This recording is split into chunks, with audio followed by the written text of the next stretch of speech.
درد کتنا بھی ہو اللہ کے آگے رونے سے سکون میں بدل جاتا ہے۔ یہ اس بات کی وضاحت کرتا ہے کہ چاہے آپ کو کتنی ہی تکلیف ہو، اللہ کے سامنے رو کر آپ کو سکون مل جاتا۔ ایسا اس لیے ہے کیونکہ اللہ تعالیٰ سب سے زیادہ رحم کرنے والا اور مہربان ہے، اور وہ ہمیشہ ان لوگوں کی دعاؤں کا جواب دے گا جو اس کی طرف متوجہ ہوتے ہیں۔ جب ہم تکلیف میں ہوتے ہیں تو یہ فطری ہے کہ ہم خود کو پریشان اور بے بس محسوس کریں۔ ہمیں ایسا لگ سکتا ہے کہ کوئی ایسا نہیں ہے جو سمجھ سکے کہ ہم پر کیا گزر رہی ہے، ہمارے درد کو کم کرنے میں ہماری مدد کرے۔ تاہم جب ہم دعا میں اللہ تعالیٰ کی طرف متوجہ ہوتے ہیں تو ہمیں یاد آتا ہے کہ ہم تنہا نہیں ہیں۔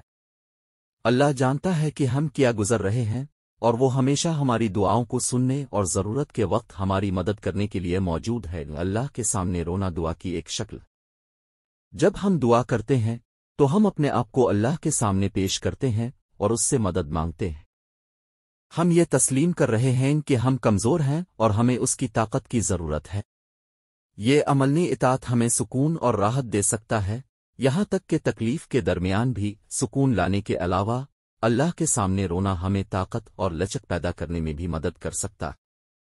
جب ہم دعا میں اللہ کی طرف متوجہ ہوتے ہیں تو ہمیں اس کی قدرت اور رحمت کی یاد آتی ہے۔ یہ ہمیں اپنے درد کو برداشت کرنے اور جب چیزیں ناممکن لگتی ہیں تب بھی آگے بڑھنے کی طاقت دے سکتا ہے۔ یہ بات ہمیں یاد دلاتا ہے کہ اللہ تعالیٰ ہمیشہ ہمارے لیے موجود ہے، چاہے ہم کسی بھی مشکل سے گزر رہے ہوں۔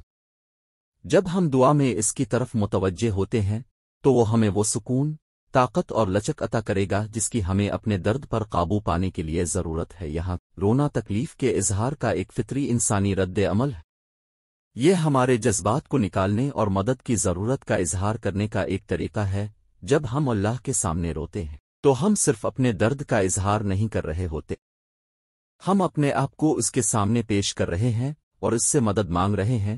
اللہ تعالیٰ سب سے زیادہ رحم کرنے والا اور مہربان ہے۔ وہ ہمیشہ ان لوگوں کی دعاؤں کا جواب دے گا جو ضرورت کے وقت اس کی طرف متوجہ ہوتے ہیں۔ اللہ کے سامنے رونا ہمیں سکون، طاقت اور لچک پیدا کر سکتا ہے۔ یہ ہمیں اپنے درد پر قابو پانے اور جب چیزیں ناممکن لگتی ہیں تب بھی آگے بڑھنے میں مدد کر سکتا ہے۔ اگر آپ تکلیف میں ہیں تو میں آپ کو یہی مشورہ دیتا ہوں کہ آپ دعا میں اللہ تعالیٰ کی طرف متوجہ ہوں، اس کے سامنے رونا اور اس سے مدد مانگیں۔ وہی واحد ہے جو آپ کو حقیقی سکون اور راحت دے سکتا ہے۔